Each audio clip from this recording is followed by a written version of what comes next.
দুনিয়াতে ছোট বড় হোক আর ধনী গরিব হোক, সাদা কালো হোক আর যেমন হোক, শিক্ষিত অশিক্ষিত হোক, শত্রু কম বেশ আছে না নাই?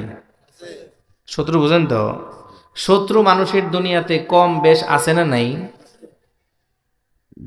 বিশেষ করে মুসলিম আমরা যারা, আমাদের শত্রু অনেক বেশি। আমাদের শত্রু কি অনেক বেশি। আজকে দেখেন, চোখের সামনে 4 মাস পার হয়ে গেছে, প্রায় 40,000 প্লাস মানুষ শহীদ হয়ে গেছে ফিলিস্তিনের গাজায়, কিন্তু আমরা কিচ্ছু বলতে পারতেছি না। বড় বড় অত্যাচার চলতেছে। গত 2 দিন এমনিই তো বাড়িঘর সব চুরমার করে ফেলাইছে, তাঁবু টানে ঘুমাইছে খোলা আকাশের নিচে, বৃষ্টি এসে সব তলাই দিছে। আবার আমাদের দেশের প্রেক্ষাপট দেখেন, আমাদের দেশে আমরা তো আর পুরা হিসাব জানি না, পত্রপত্রিকার রিপোর্ট যে আমরা জানি যে আমরা 85% মুসলিম দেশ, মানে মুসলমান আমরা 85% এদেশে। এদেশের শিক্ষা কার্যক্রম, শিক্ষা কারিকুলাম হওয়া দরকার আমাদের মতো, কিন্তু সেটা হয়ে যেতেছে হিন্দুদের মতো, সেটা হয়ে যেতেছে বিদেশিদের মতো। কথা বলেন ঠিক কিনা? আবার আরেক নাফরমান কমবখ্ত শাহরিয়ার কবির, গত বছর দিন আমার মোবাইলে আমি এটা স্ক্রিনশট দিয়ে রাখছি, সে বলতেছে এদেশ কোরআনের আইন অনুযায়ী চলবে না। কিছু মৌলবাদী উগ্রবাদীরা শরীফ শরীফা নামের গল্পকে পাঠ্য বই থেকে বাদ দিতে চায়। ট্রান্সজেন্ডারের যে আমদানি করা হয়েছে, বিদেশি কালচার, বিদেশি যেই মতবাদ, সেটাকে বাদ দিতে চায়। যারা এদেশের দুশ্মন। আচ্ছা, দুশ্মনকে কাকে দুশ্মন বলে? আর দুশ্মন তো আসলে তারা আমাদের সন্তানদের ভবিষ্যৎ নষ্ট করে ফেলতেছে। কথা ঠিক কিনা বলেন? এখানে যারা আছেন, আমার বাবার বয়সী, আমার চাচার বয়সী যারা আছেন, স্কুলে আপনারা যখন পড়েছেন, তখনকার আদব আখলাক, পড়াশোনার মান কোয়ালিটি কেমন ছিল, আর এখন কেমন? এখন পড়াশোনাই নাই। এটা তো 7ম শ্রেণীর শরীফ শরীফার গল্প, ইতিহাসও এই যে বিজ্ঞান বইয়েতে। আর 9ম শ্রেণীতে বাচ্চাদের শারীরিক গঠন, মেয়েদের কেমন ছেলেদের কেমন, এমনভাবে ঢুকায় দেওয়া হয়েছে যে তাদের মনে জিনার প্ররোচনা এমনি আসবে। এর অর্থ হলো যে আমরা মুসলিম একটা কালচার নিয়ে দেশে কেন বাঁচতে চাই, এটাও তাদের বরদাস্ত হয় না। ভাইজারাম, এই জন্য মুসলিম আমরা যারা আছি, আমার আলোচনার মধ্যে আসি, আমাদের দুশ্মন কম না বেশি? আমাদের শত্রু সংখ্যা কম না বেশি? বেশি। মুফাসসিরিন ইকরাম লেখেন, মুসলিমদের শত্রুকে সমষ্টিগতভাবে বিচার করে, যাচাই করে, গবেষণা করে পাওয়া যায় যে মুসলমানদের শত্রু 4 প্রকার। কয় প্রকার? মুমিনের শত্রু কয় প্রকার? তাফসীর শুনতে হলে সাথে সাথে প্রশ্ন করলে জবাব দিতে হয়, কারণ এটা স্বাভাবিক মাহফিলের মতো না যে আমি একবার ইরান, একবার তুরান, একবার দিল্লি, একবার ঢাকা, এরকম আমি আসা যাওয়া করতে পারবো না। এটা আমার অভ্যাস নাই। একটা বিষয় যেহেতু নিয়ে বসছি, আমি তার উপরে আলোচনা করব, আপনাদেরকে জবাব দিতে হবে। এবং এটা যদি আমরা এইভাবে করি, এটা একটা ক্লাস, দরস ক্লাস, বুঝেন তো?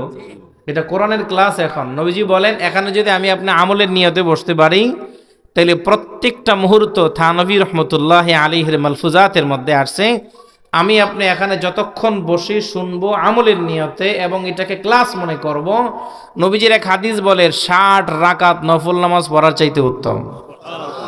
আর থানভী বলেন, কিয়ামতের ময়দানে বান্দার আমল নামা যখন মিজানের পাল্লায় ওজন দেওয়া হবে, তখন আজকে আমরা যারা এখানে বসেছি আমলের নিয়তে যা শুনতেছি আমল করব, এই এরাদায় আমার আপনার বসার কারণে এখানে 1 ঘন্টা 1.5 ঘন্টা বসে যতগুলা শ্বাস ভিতরে নিছি আর অক্সিজেনগুলা বাহিরে বের করছি, এই শ্বাস প্রশ্বাসের এক একটার বিনিময়ে আল্লাহ তাআলা তাদের আমল নামায় কিয়ামতের ময়দানে সুলাইমান পয়গম্বরের সিংহাসনের যা মূল্য ছিল, তার চাইতে বেশি মূল্যের সওয়াব আল্লাহ দিবেন।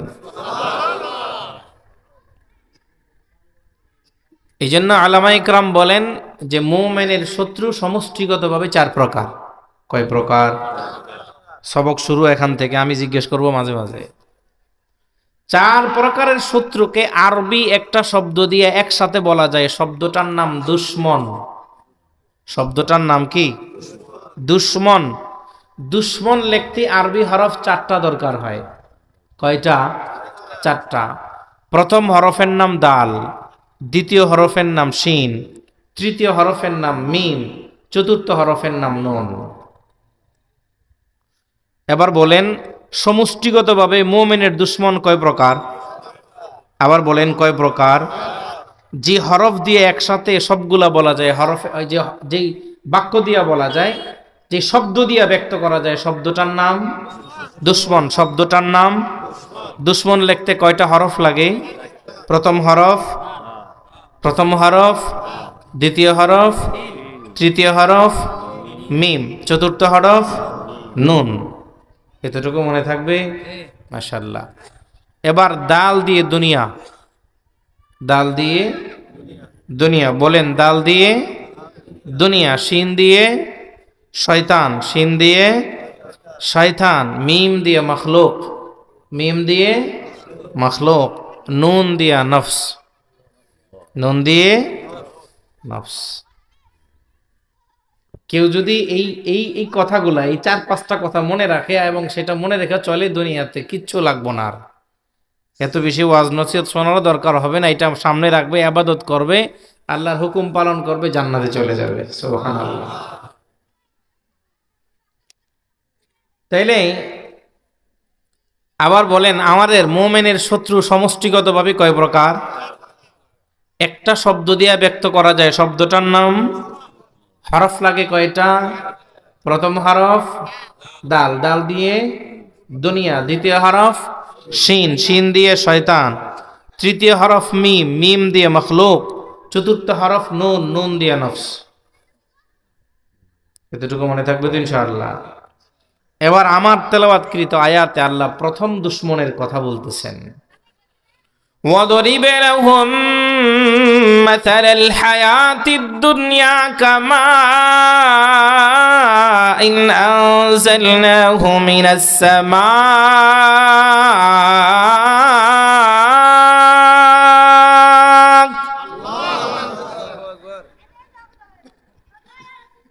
রব্বুল আলামিন বলেন প্রথম আয়াতের সুন্দর তরজমা, وَضَرِبَ لَهُم, ও আমার নবী আপনি আপনার উম্মতের জন্য দৃষ্টান্ত পেশ করেন।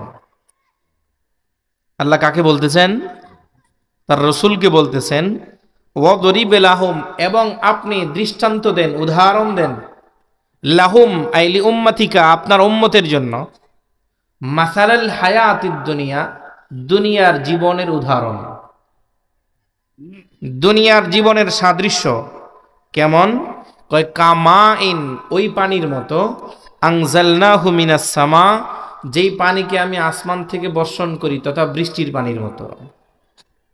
দুনিয়ার জীবন কিসের মতো? বৃষ্টির পানির মতো।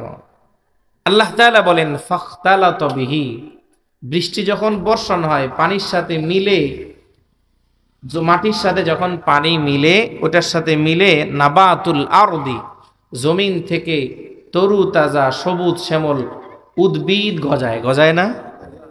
বৃষ্টির দিন সামনে আসতেছে, যখন বৃষ্টি হয় হঠাৎ জমিনটা ছিল একদম খালি, কিচ্ছু নাই, একাধারে 1 দিন 2 দিন বৃষ্টি হলে পরে, বৃষ্টি থামলে সেখান থেকে কয়েকদিন পরে উদ্ভিদ গজায় কি গজায় না? যেটাকে আমরা ঘাস বলি, ঘাস হয় না? আল্লাহ তাআলা বলেন ফাআসবাহা হাসিমা, এক সময় সেই গাছটা আবার রোদ্রে পড়ে একেবারে শুকায় যায়। কিসের মতো যায়? শুকায় যায়। এমন শুকায় তাদরুহুর রিয়া, বাতাস সেটাকে উড়ায় নিয়ে যায়। বাতাসের মধ্যে অনেক সময় পাতা, এই শুকনা ঘাস উড়ে কি উড়ে না? ওড়ে। আল্লাহ তাআলা বলেন ওয়াকানাল্লাহ, এবং আল্লাহ তাআলা আলা কুল্লি শাইইন মুকতাদিরা, আল্লাহ তাআলা প্রত্যেকটা বিষয়ের উপরে ক্ষমতাবান। সুবহানাল্লাহ। তাইলে প্রথম আয়াতে আল্লাহ তাআলা আমাদেরকে বলতেছেন, আল্লাহর রসুলকে বলতেছেন, আপনি আপনার উম্মতের সামনে দুনিয়ার দৃষ্টান্ত পেশ করেন। দুনিয়ার দৃষ্টান্ত উদাহরণ হলো আকাশের বৃষ্টির পানির মতো। আকাশের বৃষ্টির পানির মতো। এবার মুফাসসিরিন ইকরাম বলেন আল্লাহ তাআলা এখানে আকাশের বৃষ্টির পানির সাথে দুনিয়াকে কেন তুলনা করলেন? কারণ আছে না নেই? চারটা কারণ আছে। কয়টা ব্যাখ্যা? চারটা ব্যাখ্যা। এর আগে আমি আপনাদেরকে বলতে চাই, আমরা এখন আছি কোথায়? আমরা এখন কোন জগতে আছি? দুনিয়ার জগতে আছি। দুনিয়ার জগতে থাকার পরে আমরা জানি পানি ছাড়া নৌকা চলতে পারে না, জাহাজ চলতে পারে না, স্টিমার চলতে পারে না, স্পিড বোট চলতে পারে না। ঠিক দুনিয়াতে মানুষ যখন বসবাস করে একবারে শূন্য হাতে দুনিয়াতে থাকা যায়। তাহলে আল্লাহ দুনিয়াকে কেন দুশ্মন বললেন, শত্রু কেন বললেন? আর বৃষ্টির পানির সাথে তুলনা করলেন, কারণ কয়টা? চারটা। এবার আমরা আসি দুনিয়াতে, এরপরে আমাদের গন্তব্য কি? পরবর্তী স্টেপ আমরা যাব কোথায়? আখিরাত। আমরা দুনিয়াতে আসছি দুনিয়ার জন্য না আখিরাতের জন্য? ঘুমাই গেছেন আপনারা? আমরা দুনিয়াতে আসছি কি দুনিয়ার জন্য না আখিরাতের জন্য? সরকারে দো জাহাঁ হাদিসে পাক বলেন আদ-দুনিয়া খুলিকাত লাকুম ওয়া আনতুম খুলিকাতুম লিল আখিরাহ। আদ-দুনিয়া খুলিকাত লাকুম, ও আমার উম্মত, আল্লাহ তাআলা দুনিয়া এবং দুনিয়ার মধ্যে যত আসবাব আছে, নিয়ামত আছে, সব বানিয়েছেন তোমাদের জন্য, কিন্তু তোমাদেরকে বানিয়েছেন রব্বে কারীম আখিরাতের জন্য। আল্লাহ দুনিয়ার সব বানিয়েছেন বনি আদমের জন্য, কিন্তু বনি আদমকে বানিয়েছেন রব্বুল আলামিন আখিরাতের জন্য। আমরা দুনিয়াতে আসার পরে আখিরাতকে ভুলে গেছি। কথা বলেন ঠিক কিনা? দুনিয়াতে আসার পরে আখিরাতের কথা আমাদের মনে নাই। প্রমাণ, দুনিয়ার সামান্য জীবন, অনিশ্চিত জীবনের জন্য আমাদের যে রকম পরিশ্রম আমরা করি, আর নিশ্চিত চিরস্থায়ী জীবনের জন্য আমাদের পরিশ্রম কম না বেশি? একেবারে বলতেই নাই। কথা বলেন ঠিক কিনা? এখন আমি আপনি এখানে বসে আছি, আল্লাহ যদি আমাদেরকে এখানে উঠতে না দেন উঠতে পারবো? ঘরের মধ্যে গিয়া ঘুমাইছেন, সকালবেলা যদি চোখ না খুলে তাহলে হয় সকাল হবে না পরকাল হবে। কথা বলেন ঠিক কিনা? আমি আপনাদের সামনে হাদিসে পাক থেকে দুইটা দৃষ্টান্ত পেশ করব। যে নবীকে আল্লাহ বললেন আপনার উম্মতের সামনে দুনিয়ার দৃষ্টান্ত পেশ করেন, সে নবীর সাহাবায়ে কেরামের দুনিয়ার জীবন কেমন ছিল, ওই সাহাবায়ে কেরামের জীবন থেকে আমি আপনাদের সামনে দুইটা দৃষ্টান্ত পেশ করতে চাই। কারণ আয়াত নবীর উপরে নাজিল হয়েছে, শুনেছেন সাহাবায়ে কেরাম। সর্বপ্রথম আয়াত নবী শোনায়েছেন কাদেরকে? সাহাবীদেরকে। আরো জোরে বলেন কাদেরকে? সাহাবায়ে কেরামকে শুনিয়েছেন। এই জন্য ওনারাও দুনিয়াতে ছিলেন, আমরাও আছি। ওনাদের দুনিয়াতে থাকা আখিরাতের কর্ম করা, আর আমাদের দুনিয়ায় থাকা আখিরাতের কর্ম করার মধ্যে ব্যবধান আছে না নাই?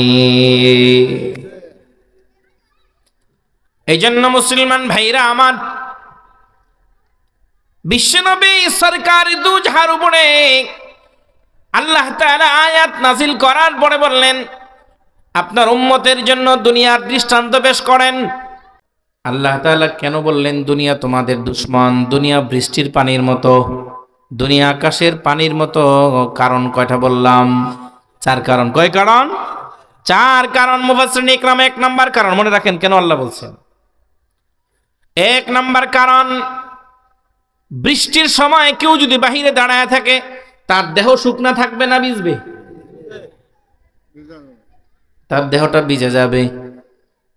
ঠিক আল্লাহ তাআলা বলতেছেন মান্দা দুনিয়ার পিছনে ডুব দিও না, দুনিয়ার মধ্যে ডুব দিবে না। দুনিয়া পাওয়ার জন্য যদি দুনিয়ার মধ্যে ডুব দাও, তাহলে বৃষ্টি যেমন মানুষকে ভিজায় দেয়, বৃষ্টির নিচে দাঁড়ায় থাকলে ঠিক দুনিয়া তোমাকে গোনা দিয়া ভিজায় ফেলবে। কথা বলেন ঠিক না? কেউ যদি দুনিয়া আর্ন করার জন্য, কামাই করার জন্য, জমা করার জন্য কেউ যদি টাকা বেশি বেশি গনে, টাকা গনে, গনে কি গনে না? আল্লাযী জামাআ মালাহু ওয়া আদ্দাদা ইয়াহসাবু আন্না মালাহু আখলাদা কাল্লা লায়ুমবাদান্না ফিল হুতামা ওয়া মা আদরাকা মাল হুতামা। আল্লাহ তাআলা বলেন আল্লাযী জামাআ মালাও ওয়া আদ্দাদা, যারা মাল জমা করে আর বারবার গনে তাদের জন্য দুঃসংবাদ, তাদের কপাল পোড়া। কথা বলেন ঠিক কিনা? সে মনে করে এটা আমার জন্য চিরদিন থাকবে। আমার এক পরিচিত লোক ছিল, আল্লাহর বান্দা, অনেক ধনী ছিল, অনেক ধনী। আমি যে কদিন ওনারে দেখছি জিন্দেগিতে দেখিনি সুতি কাপড় পরতে, লুঙ্গিও পলিস্টার, পাঞ্জাবিও পলিস্টার। আগে ছিল না? এক লুঙ্গি দিয়া কেউ 10 বছর বার করে দিচ্ছে, লুঙ্গিও পলিস্টার, পাঞ্জাবিও পলিস্টার। আল্লাহর বান্দার বাসায় মুয়াজ্জিনের খাবার পড়ছে। সকালবেলা ভেন্ডি ভাজি ডাল, দুপুরে ভেন্ডি ছিলেন তো, ঢেঁড়স ভাজি ডাল, রাত্রিও ঢেঁড়স ভাজি ডাল। এবার রাত্রিবেলা মুয়াজ্জিন আমারে ফোন দিচ্ছে, হুজুর বাসায় কোনো তরকারি আছে? আমি কেন কিছে? হুজুর সকালেও ভেন্ডি ভাজি ডাল খাইছে, দুপুরেও খাইছে, রাত্রে তো আর খাইতে পারতেছি না। আপনার খাবার কার এখানে? অমুকের বাসায়। অথচ বাড়িতে সুন্দর বিল্ডিং আছে, অনেক চাকচিক্য, ব্যবসায়ী, বড় ধনী মানুষ। আহা, মাসে একদিন মুয়াজ্জিনের খাবার গেছে 3 বেলা ভেন্ডি ভাজি ডাল, পরে বাসার থেকে তরকারি পাঠাইছি, বেচারা খাইছে। ও কি দুনিয়া নিয়ে কবরে যেতে পারছে? সব নিয়ে কবরে গেছে না খালি হাতে গেছে? কথা বলেন, খালি হাতে গেছে। এই জন্য 1 নম্বর কারণ, 1 নম্বর ব্যাখ্যা, মুফাসসিরিন ইকরাম বলেন আল্লাহ তাআলা দুনিয়াকে আকাশের বৃষ্টির পানির সাথে তুলনা এই জন্য করলেন, বৃষ্টির পানির নিচে যদি কেউ দাঁড়ায় যেমন ভিজে যায়, দুনিয়া পাওয়ার জন্য যদি কেউ দুনিয়ার মধ্যে ডুব দেয় তাহলে গুনার দ্বারা সে ভিজে যাবে, সে গুনাহযুক্ত হয়ে যাবে, গুনাহ মুক্ত আর থাকতে পারবে না। 1 নম্বর কারণ। 2 নম্বর কারণ, মুফাসসিরিন ইকরাম বলেন বৃষ্টির পানির সিফাত হলো কোনো গর্তের মধ্যে যদি সে জমা হয়, সুযোগ যদি পায় গর্তে থাকে না, বের হয়ে যায়। গ্লাসের মধ্যে পানি আছে, গ্লাসের সাইড যদি কেউ ভেঙে দেয়, নিচে দিয়ে কেউ ফুটো করা দেয়, পানি থাকবে না, আস্তে আস্তে চলে যাবে। ঠিক দুনিয়ার সিফাতেরও কারো কাছে সারা জিন্দেগি থাকে না, আস্তে আস্তে বের হয়ে যায়। এমন অনেক সমাজের অনেক মানুষ আছে যারা এক সময় ধনী ছিল এখন গরিব, আবার এক সময় গরিব ছিল এখন ধনী, আছে না নাই? কথা বলেন না কেন?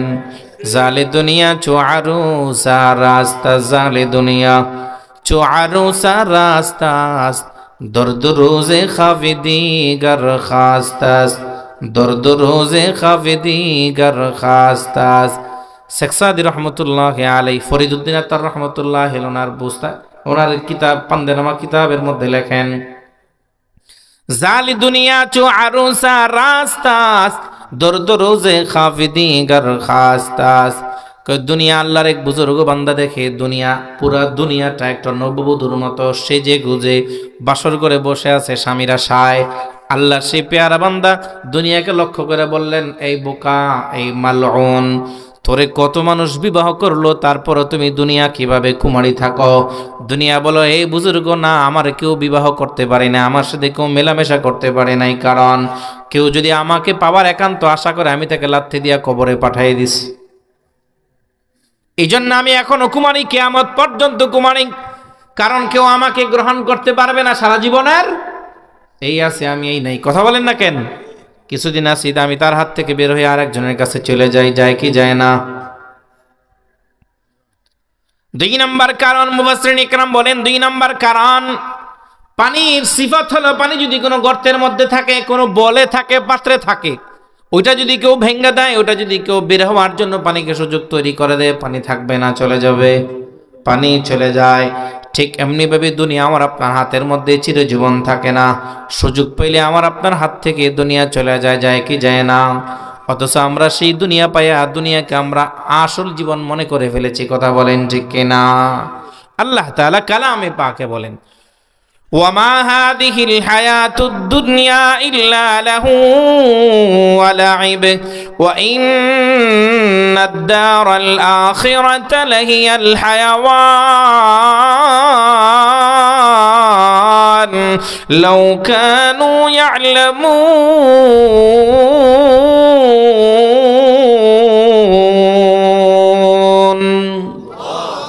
আল্লাহ তাআলা বলেন ওমা হাযিহিল হায়াতুদ দুনিয়া 21 নম্বর পারার 3 নম্বর পৃষ্ঠার প্রথম আয়াত রব্বুল আলামিন বলেন ওমা হাযিহিল হায়াতুদ দুনিয়া ইল্লা লাহু ওয়া লাইব।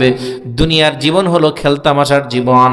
এটার উদাহরণ এইভাবে বোঝানো যায়, ছোটকালে আমরা মাটি দিয়া পোলাও রান্না করছি, মাটি দিয়া মুরগি রান্না করছি, পাতার মধ্যে একজন খাবার দিয়া কই নে তোরে খাবার দিলাম, সারাদিন খেলাধুলা করার পরে আসার সময় পায়ে সব মুছা দিয়ে আসে, কথা বলেন, সব ভাঙ্গা দিয়ে আসে, মানে সারাদিন মাটির পোলাও মনে করছে, মাটির বিরিয়ানি মনে করছে, মাটির মাছ, আবার এটা খাওয়ার ভান করছে। আল্লাহ তাআলা বলেন ওয়ামা হাযিহিল হায়াতুদ দুনিয়া ইল্লা লাহু ওয়া লাইব ওয়া ইন্নাদ দারাল আখিরাতা লাহিয়াল হায়াওয়ান। ও দুনিয়ার মানুষ, দুনিয়াকে তুমি আসল জিন্দেগি মনে করছো না, আখিরাতের জীবন হলো আসল জীবন। ওয়া ইন্নাদ দারাল আখিরাতা লাহিয়াল হায়াওয়ান, জীবন হলো আখিরাতের জীবন। লাউ কানু ইয়ালামুন, তোমরা যদি জানতে। 2 নম্বর পানির সিফাত হলো বের হয়ে যাওয়া। ঠিক দুনিয়া এখন আমার আপনার হাতে আছে, এক সময় বের হয়ে যাবে, যায় কি যায় না? যায়। এখন ব্যাংকে টাকা আছে, মারা গেলে ব্যাংকের টাকার মালিক আপনি থাকবেন না, আরেকজন। যে বাড়িতে আমি আপনি ঘুমাই, বাড়িটার মালিক ছিল আমার বাবা, ওনার আগে ছিল ওনার বাবা, আমি যাওয়ার পরে আমার ছেলে বাড়ির মালিক হবে, কথা বলেন ঠিক কিনা? 3 নম্বর ব্যাখ্যা মুফাসসিরিন ইকরাম বলেন আল্লাহ তাআলা কেন দুনিয়াকে আকাশের পানির সাথে তুলনা করলেন? 3 নম্বর ব্যাখ্যা হলো বৃষ্টির পানি যদি পরিমাণ মতো বৃষ্টি নাজিল হয় সেটা কল্যাণের কারণ হয়, ফসলের জন্য কল্যাণ, পশু পাখির জন্য কল্যাণ, মানুষের জন্য কল্যাণ, কথা বলেন ঠিক কিনা? আর পরিমাণের চ্যুতি যদি বেশি হয় তাহলে ফসল নষ্ট, পশু পাখি কষ্ট পায়, মানুষ কষ্ট পায়, বন্যার কারণ হয়, প্লাবনের কারণ হয়। ঠিক আল্লাহ তাআলা বলতেছেন বান্দা, দুনিয়ার উপরে যখন বৃষ্টি নাজিল হয় পরিমাণের চেয়ে বেশি, সেটা যেমন বিপদের কারণ হয়, বন্যার কারণ হয়ে যায়, ঠিক দুনিয়া যদি তোমার হাতে পরিমাণের চেয়ে বেশি আসে, সে দুনিয়াটা তোমার জন্য জাহান্নামে যাওয়ার কারণ হয়ে যাবে। কারণ দুনিয়া মানুষ পাওয়া, মানুষ দুনিয়া পাওয়ার পরে মানুষ বেশি জালেম হয়ে যায়, মানুষ দুনিয়া পাওয়ার পরে মানুষ বেপরোয়া হয়, মানুষ দুনিয়া পাওয়ার পরে নেশা করে, মানুষ দুনিয়া পাওয়ার পরে নারীদেরকে নিয়ে উল্লাস করে, মানুষ দুনিয়া পাওয়ার পরে গুনাহ বেশি করে, কথা বলেন ঠিক কিনা? এই জন্য আল্লাহ তাআলা বলেন বান্দা, 3 নম্বর কারণ মুফাসসিরিন ইকরাম বলেন রব্বুল আলামিন দুনিয়াকে আকাশের পানির সাথে তুলনা করার 3 নম্বর কারণ হলো আল্লাহ তাআলা যেন বান্দাকে বলতেছেন, বান্দা আমার, বৃষ্টির পানি যদি বেশি হয় তোমরাই তো দোয়া করো আল্লাহুম্মা সাইয়্যিবান নাফিয়া, তোমরাই তো দোয়া করো আল্লাহুম্মা হাওয়ালাইনা ওয়ালা আলাইনা। ঠিক তোমাদের বিপদ সরার জন্য তোমরা দোয়া করো, ওইটা বুঝো না কেন? তোমার পরিমাণের চাইতে যদি বেশি টাকা তোমার কাছে আসে, এই টাকাটা মানুষের জন্য বিপদের কারণ হয়। কারণ আমরা জানি টাকার একটা গরম আছে, আছে না নাই? বলে না টাকা একটা কি আছে? গরম আছে। টাকার গরমে যেটা করে রে। এই জন্য টাকা বেশি হলে মানুষ গুনাহ কম করে না বেশি করে? সবাই না, বেশিরভাগ মানুষ গুনাহ করে, কম মানুষ টাকার গরম থেকে বেঁচে থাকে, কথা বলেন ঠিক কিনা? 4 নম্বর ব্যাখ্যা, 4 নম্বর কারণ। 4 নম্বর কারণটা বুঝতে হলে আরেকটু আলোচনা করতে হবে। আমি আপনি যে পানি দিয়ে ওযু করি, পানির 3টা গুণ থাকে, কয়টা? রং, বু, মজা। পানির একটা কালার আছে, পানির একটা গ্রান আছে, পানির একটা স্বাদ আছে, আছে না নাই? এই 3 সিফত যদি পানির মধ্যে থাকে তাহলে ফুকায়ে কেরাম বলেন ওই পানি নিজে পবিত্র, আরেকজনকে সে পবিত্র বানাতে পারবে। ওই পানি দিয়ে আমি আপনি ওযু করলে ওযু হবে, ওই পানি দিয়ে ফরজ গোসলের সময় গোসল করলে আমি আপনি পবিত্র হব। কিন্তু এই 3 গুণ যদি পানির মধ্যে না থাকে, পানিটা নিজে পাক অথবা আরেকজনকে পাক করতে পারবে না। নিজে সে পাক, কিন্তু আরেকজনকে পাক করতে পারবে। এই পানি দিয়ে ওযু করলে হবে না, সিফত না, এই পানির কালার নষ্ট হয়ে গেছে। এই পানি দিয়ে গোসল করলে হবে না, পানি দিয়ে নামাজের জন্য তাহারাত হাসিল করলে হবে না। পানির গুণ যদি ঠিক রাখতে হয়, ঠিক থাকে তাইলে পানি দিয়ে পবিত্রতা অর্জন করা যাবে। ঠিক এমনিভাবে সম্পদের কিছু গুণ আছে, ওই গুণগুলা যদি আলাদা করা না হয়, সম্পদ কামাই করছেন আপনি কিন্তু নাপাক হয়ে যাবে। বৎসরে আপনি জাকাত দেন না, দান সৎকা করা হয় না, ফিদিয়া দেওয়া হয় না, ফিতরা দেওয়া হয় না, সম্পদের এক কথায় হক আদায় করে না। সম্পদ আপনি নিজে অর্জন করার পরেও সম্পদটা যদিও আপনি অর্জন করেছেন, আল্লাহ তাআলা বলেন তার হক আদায় না করার কারণে সম্পদটা নাপাক হয়ে যায়। এই নাপাক সম্পদ যদি তোমার সাথে থাকে, নাপাক সম্পদ নিয়ে যদি তুমি কবরে যাও, তাহলে এই সম্পদ তোমাকে জাহান্নামের ঠিকানায় তোমাকে পৌঁছায় দিবে। এমনিভাবে মুহতারাম হাজিরিন, এই 4 নাম্বার কারণ সম্পদের হক। সম্পদের মধ্যে গরিবের হক আছে না নাই? কথা বলেন না কেন? সম্পদের মধ্যে দ্বীনের হক আছে না নাই? সম্পদের মধ্যে যাকাতের একটা অংশ আছে, সম্পদের মধ্যে ফিদিয়া ফিতরার একটা অংশ আছে। কিন্তু অনেকে আছে টাকা বুকে নিয়ে বসে থাকে, দিব না জাকাত, দিব না দান, দিব না টাকা কোথাও, আমার টাকা আমি কামাই করেছি আবার কাকে দিব, এই চিন্তা করে যখন বান্দা বসে থাকে, নিজের হাতে কামাই করার পরেও সম্পদটা নাপাক হয়ে যায়। এই নাপাক সম্পদ নিয়ে যদি কেউ কবরে যায়, ওই নাপাক সম্পদ কিয়ামতের ময়দানে তার গলার মধ্যে ঝুলিয়ে দেওয়া হবে। এই নাপাক সম্পদটাকে জাহান্নামের মধ্যে ফেলে দিবে। এই জন্য আল্লাহ তাআলা বলেন, ওয়াদরিব লাহুম মাসালাল হায়াতিদ দুনিয়া وَاضْرِبْ لَهُم مَّثَلَ الْحَيَاةِ الدُّنْيَا كَمَاءٍ أَنزَلْنَاهُ مِنَ السَّمَاءِ فاختلط به نبات الأرض فأصبح حشيما تذروه الرياح وكان الله على كل شيء مقتدرا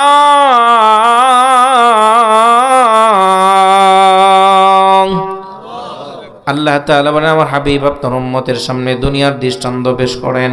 দুনিয়ার দৃষ্টান্ত হলো আকাশের বৃষ্টির পানির মতো। কারণ বললাম কয়টা? আর জোরে বলেন কয় কারণ? এরপরের আয়াতে আল্লাহ তাআলা বলেন, আল মাল ওয়াল বানুন, মাল এবং সন্তান, সম্পদ এবং সন্তান, জিনাতুল হায়াতিদ দুনিয়া, দুনিয়ার সৌন্দর্য। এটা কি? কারো যদি ঘরে সন্তান থাকে, এটা ঘরের সৌন্দর্য।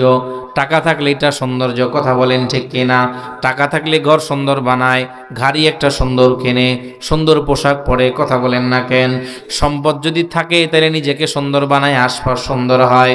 সন্তান যদি থাকে তাহলে ঘর সুন্দর হয়। টাকা আছে সন্তান নাই, তাহলে ঘর অন্ধকার, কারো চেহারার মধ্যে হাসি নেই। কথা বলেন ঠিক কিনা?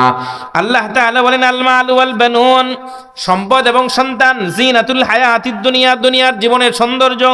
কিন্তু এটা ক্ষণস্থায়ী। ওয়াল বাকিয়াতুস সালিহাতু, স্থায়ী নেক আমল, খায়রুন ইনদা রাব্বিকা, তোমার রবের নিকটে উত্তম হলো, সেটা হলো সাওয়াবা, সওয়াব হিসাবে, ওয়া খায়রুন আমালা, উত্তম আমল হিসাবে নেক কাজ হলো উত্তম। বাকিয়াতুস সালিহাতু, কয় যেই নেক আমল বেশি দিন থাকবে বা যেই নেক আমল অবশিষ্ট থাকবে। হযরত উসমান ইবনে আফফানকে প্রশ্ন করা হলো, বাকিয়াতুস সালিহাত মানে কি?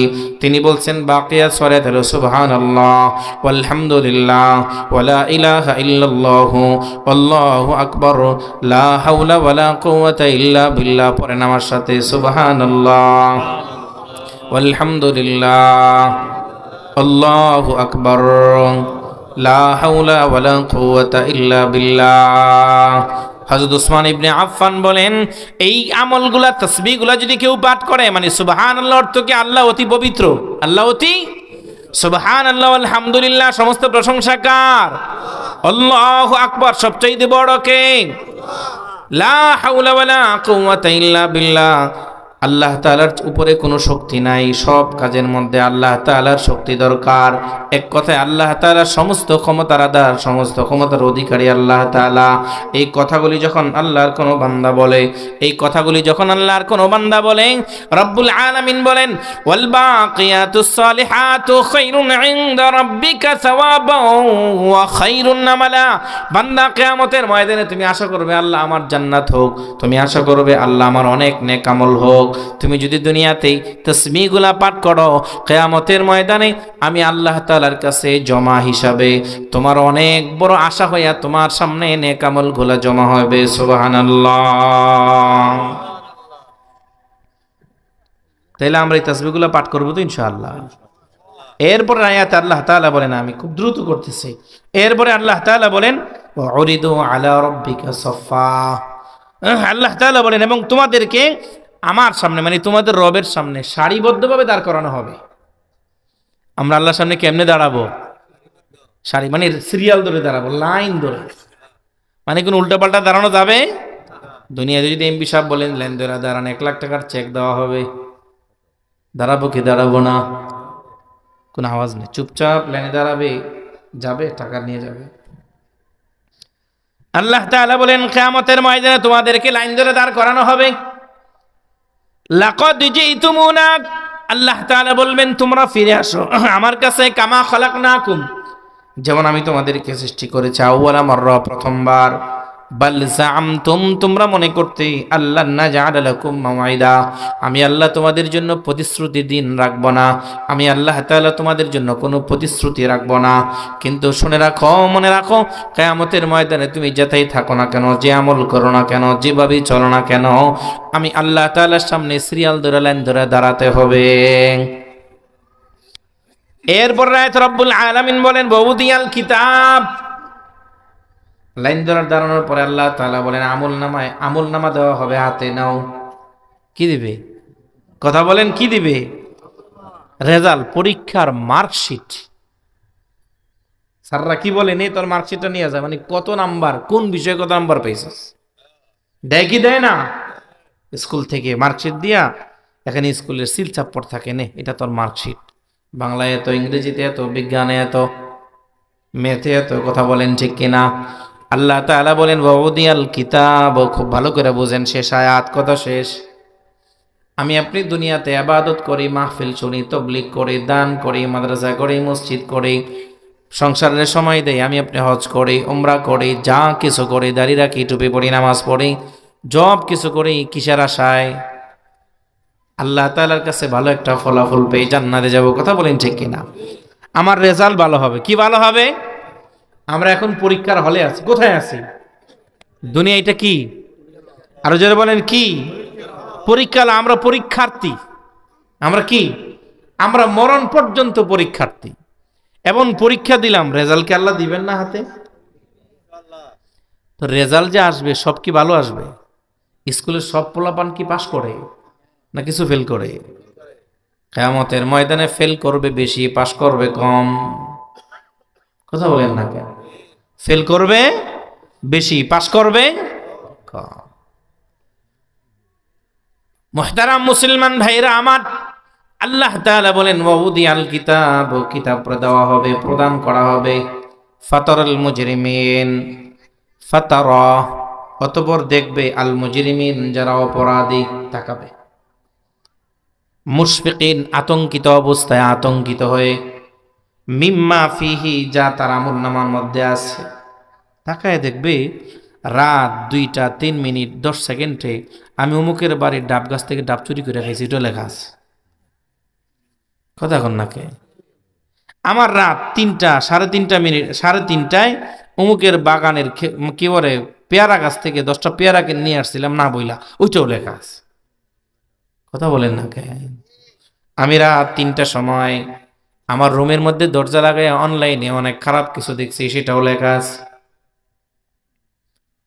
এলাকার মুসলমান যুবক ভাইরারে আমার, রব্বুল আলামিন তেলাওয়াতকৃত আয়াতের মধ্যে বলেন 5 নম্বর রুকুর শেষ আয়াতে আল্লাহ তাআলা বলেন ফাতারাল মুজরিমিন, অপরাধীরা দেখবে, মুশফিকিন, আতঙ্কিত অবস্থায়, মিম্মা ফিহি, ওই আমলনামার মধ্যে যা আছে সে দেখে বলবে ওয়ায়াকুলুনা ইয়া ওয়াইলাতানা, ওয়ায়াকুলুনা ইয়া ওয়াইলাতানা, সে বলবে হায় আফসোস, হা আহ। পবিত্র কোরআনের আমি 9 জায়গায় পাইছি, মানুষ কবরে যাওয়ার পরে, মাটির নিচে যাওয়ার পরে 9 জায়গায় আহ বলবে। কয় জায়গায়? এর মধ্যে জায়গা এটা একটা। কয় জায়গায় আহ বলবে? দুনিয়াতে মানুষ আহ বললে সেটাকে শোধরানোর সুযোগ আছে না নাই? বুঝেন তো? দুনিয়াতে কেউ 1 কোটি টাকা হারায় আহ চিৎকার দিয়ে বেহুশ হয়ে গেছে, আবার সে ইচ্ছা করলে 1 কোটি টাকা কামাই করতে পারবে কি পারবে না? কথা বলেন ভাই, পারবে কি পারবে না? কিন্তু পরকালে যাওয়ার পরে কেউ আমলনামা দেখে গেল আহ, তখন আর কাজ হবে? কথা বলেন, তখন কোনো কাজ হবে? এটাকে শুধরানোর কোনো সুযোগ থাকবে? তখন সেই নাফরমান বলবে, ইয়াকুলুনা ইয়া ওয়াইলাতানা, হায় আফসোস আমার জন্য, মালি হাদাল কিতাব, এটা কেমন কিতাব, মালি হাদাল কিতাব, এটা কেমন আমলনামা, লা ইউগাদিরু সাগীরাতান ওয়ালা কাবীরাতান ইল্লা আহসাহা, ছোট থেকে ছোট, বড় থেকে বড় যত নেক আমল আর বদ আমল আছে সব তার মধ্যে শামিল আছে, সব অন্তর্ভুক্ত আছে। দুনিয়াতে মানুষ যখন কোনো অন্যায় করে, অপরাধ করে, মানুষ মনে করে চার কারণে আমার কেউ দেখে না, আমাকে কেউ কিচ্ছু করতে পারবে না, আমার চাইতে বড় কেউ নাই, আমার পাওয়ার অনেক বেশি, এই মনে করে মানুষ গোনা করে কি করে না? আল্লাহ বলেন, তোরে কে দেখে না? দুনিয়ায় কেউ না দেখলো আমি দেখি। আল্লাহ দেখেন কি না? দুনিয়ার কেউ না দেখলো আমি দেখি। দুনিয়ার যেখানে পাওয়ার চলে না সেখানে আমার পাওয়ার চলে। তুই কিসের বড়? তুমি যদি একবার কিছু পানি এক গ্লাস ঢুকাইছো, ছাড়তে না পারো, অথবা তোমার পিপাসা লাগছে পান করতে না পারো, তুমি শেষ, তোমার পাওয়ার